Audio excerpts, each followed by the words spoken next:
السلام علیکم ورحمت الله وبرکاته.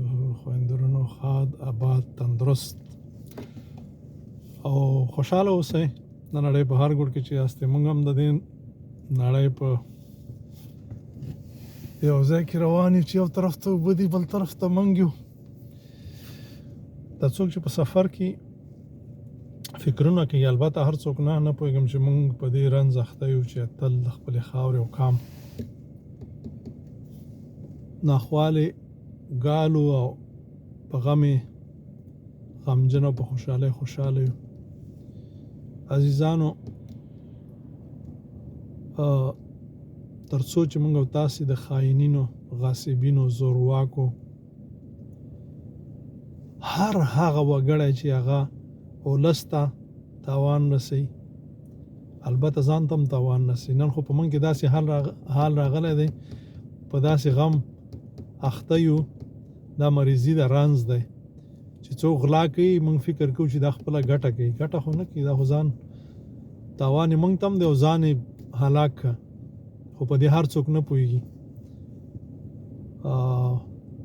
ما څو ورځې دمخه یو خبره کړې وه چې زه خواشینی کېږم په دې باندې ډېر زیات چې یو سړی 5 وخته مونځ، روژه، زکات، حج، ذکرونه، تلاوتونه هم کوي، خو د غل، غاصب، خائن او د هر درغلګر تر خوا ولاړ دی او د غل او د سم انسان توپیر نشي کولی. نو یو ورته ویلو دا خو مونځ دی، په دې کې څه کار دی؟ نو ما ویل د په دې نه پوهېږي، په دې هغه څوک پوهېږي چې څوک ایمان لري.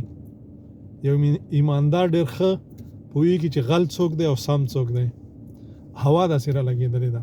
خو را به شو دې ته تر څو پورې چې موږ او تاسې د خپله کوره پیل نه کړو، په خپل کور کې غل ونه ځپو، خاین، ډاکو، هر درغلګر ډانګایي ونه ځپو، نو ګاونډي به څنګه وځپو، لسکې به څنګه وځپو. بیا خو موږ کې داسې یو بد د غلامۍ هوا را لګېدلې ده چې لږ مضبوطي که نه، سر هم غټي او ګېډه هم غټی او یو چې هم لري، نو بیا خو نو بیا هغه ته خو بیا هېڅ نشي ویلی. تر څو پورې چې موږ او تاسې په خپله ټولنه کې دغسې کسان ونه ځپو، ښه ورځ به ونه ګورو. کله چې موږ او تاسې په دې باندې پوهېږو چې دا سړی غاصب دی، خاین دی، درغلګر دی، بډې اخلي، ولس او خاوره تباه کوي، وطن ته تاوان دی او موږ او تاسې ورباندې چپ یو، پوه شه چې موږ او تاسې غلامان یو، پوه شه چې موږ او تاسې ټول په دې ګندګۍ کې د دې سره همغږ یو او ملاتړي به حسابېږو.